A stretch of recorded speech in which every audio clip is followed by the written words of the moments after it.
संगीत सरिता।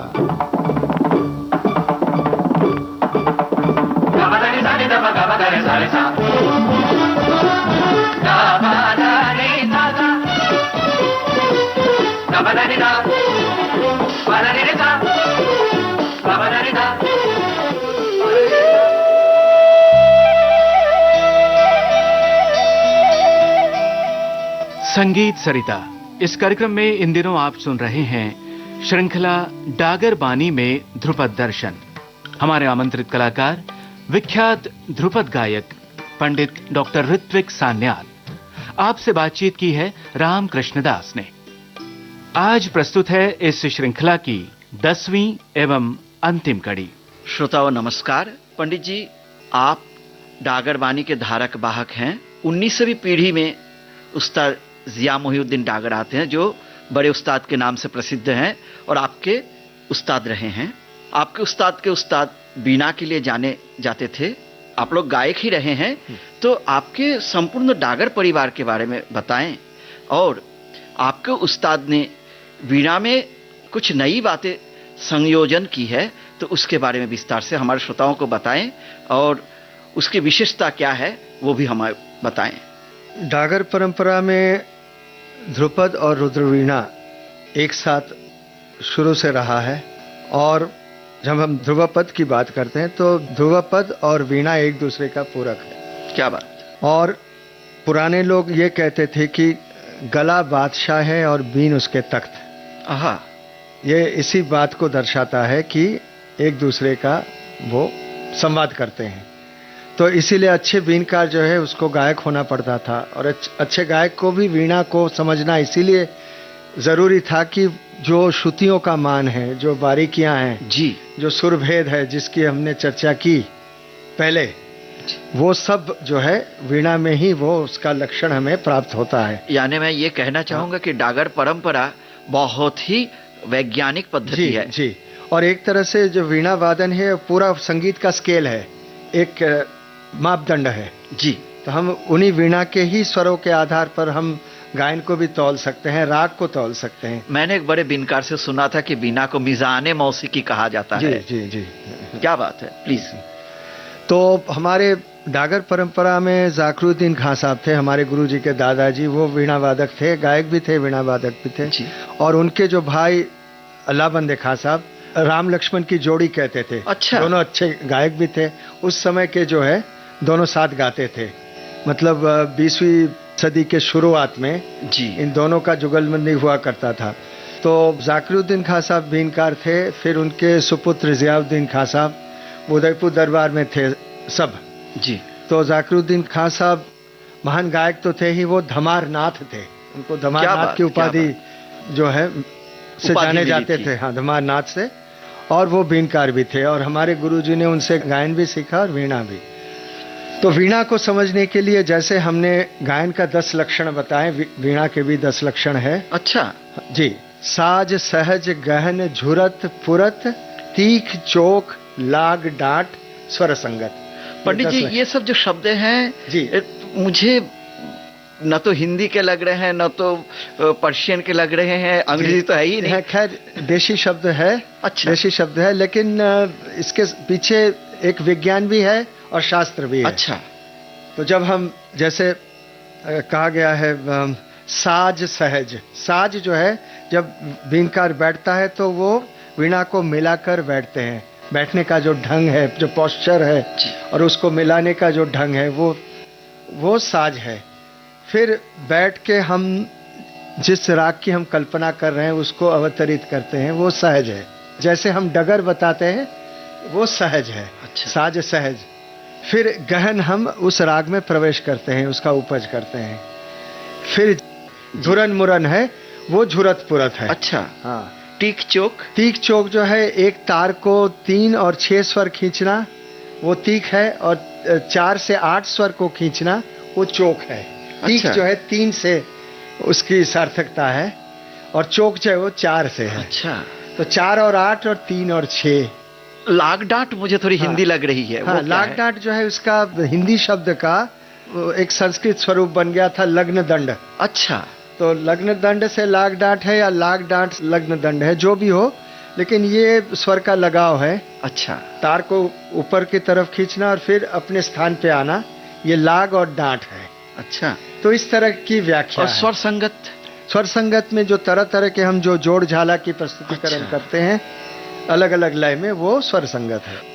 मेरे गुरुजी उस्ताद जिया मोहिउद्दीन डागर के स्मृति में एक ध्रुवपद की रचना मैंने की।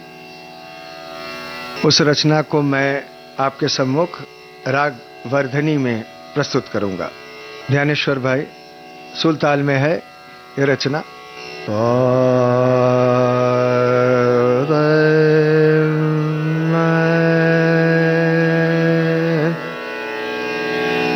रे र ना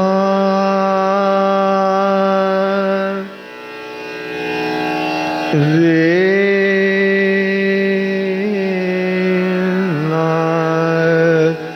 नो रे ना रे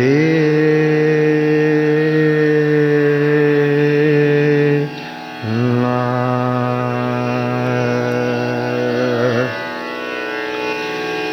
गुरुवर मोहियो दिन, गुरुवर मोहियो दिन, गुरुवर मोहियो दिन, नेतर दे जनकार,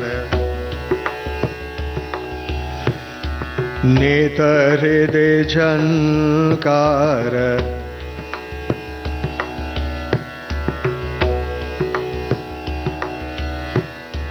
गुनि गंधर्व गान उत्तम बेनकार, गुनि गंधर्व गान उत्तम बेनकार।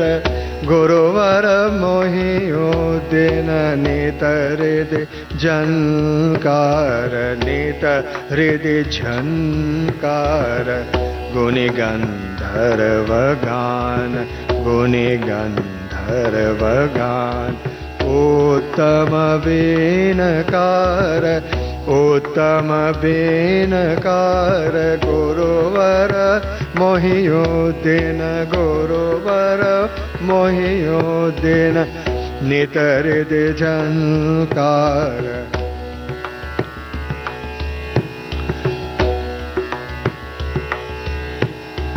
ध्रुव पदयाकार, ध्रुव पदयाकार, ध्रुव पदयाकार। श्रुति ज्ञान साकार, ध्रुव पदयाकार। श्रुति ज्ञान साकार। रसिक ध्यान में, रसिक ध्यान में, रसिक रसिक रसिक रसिक ध्यान में, रसिक ध्यान में।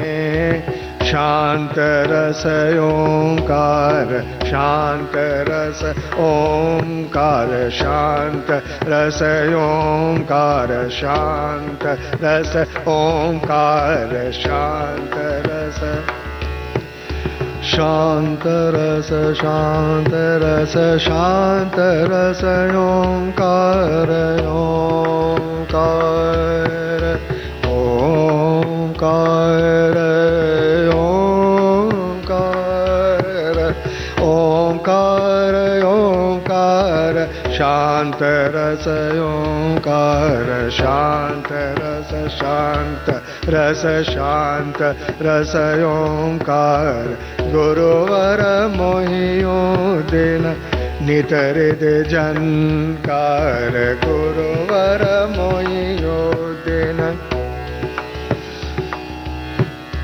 गुरुवर मोहियो दिन, मोहियो दिन, गुरुवर मोहियो दिन, गुरुवर, गुरुवर, गुरुवर मोहियो दिन। नेतर हृदय झनकार, नेतर हृदय हृदय झनकार, झनकार झनकार, झन झन झन झनकार, नेतर हृदय झनकार, नेतर हृदय झनकार, गुरुवर मोहियो दिन, नेतर हृदय झनकार, सुर गंधर्व गान, उत्तम बेनकार, उत्तम बेनकार, गुरुवर मोहियो दिन, नेतर हृदय झनकार, ध्रुव पर जाकार, श्रुति ज्ञान साकार, ध्रुव पर आकार,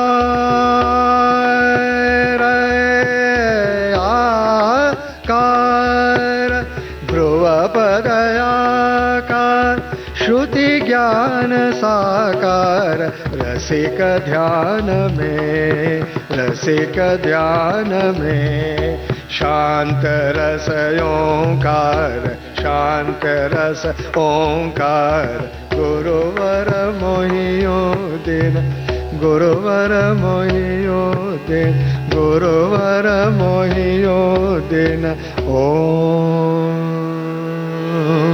हरे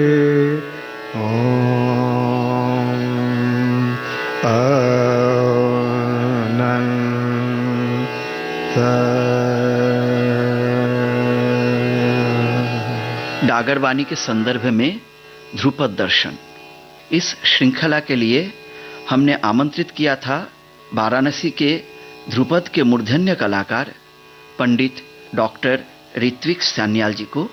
पंडित जी, आपके हम हृदय से आभारी हैं। पंडित जी, आपको बहुत बहुत धन्यवाद। इस पूरी श्रृंखला में आप सबके साथ जो मुझे बातचीत का अवसर प्राप्त हुआ, मैं समझता हूँ श्रोताओं को अच्छा लगा होगा और मुझे भी बहुत आनंद मिला। मैं विविध भारती परिवार को हृदय से आभारी हूँ और उन्हें साधुवाद देना चाहूँगा। धन्यवाद। अब हम इस श्रृंखला को समाप्त करते हैं। आप सभी को मेरा हार्दिक नमस्कार। डागर वाणी में ध्रुपद दर्शन, इस श्रृंखला की 10वीं और अंतिम कड़ी आप सुन रहे थे। हमारे आमंत्रित कलाकार थे जाने माने ध्रुपद गायक श्री पंडित डॉक्टर ऋत्विक सान्याल। आपसे बातें की श्री राम कृष्णदास ने। पखावज पर संगति कर रहे थे श्री ध्यानेश्वर देशमुख। विविध भारती के संग्रहालय से प्राप्त इस कार्यक्रम की प्रस्तुतकर्ता मनीषा जैन।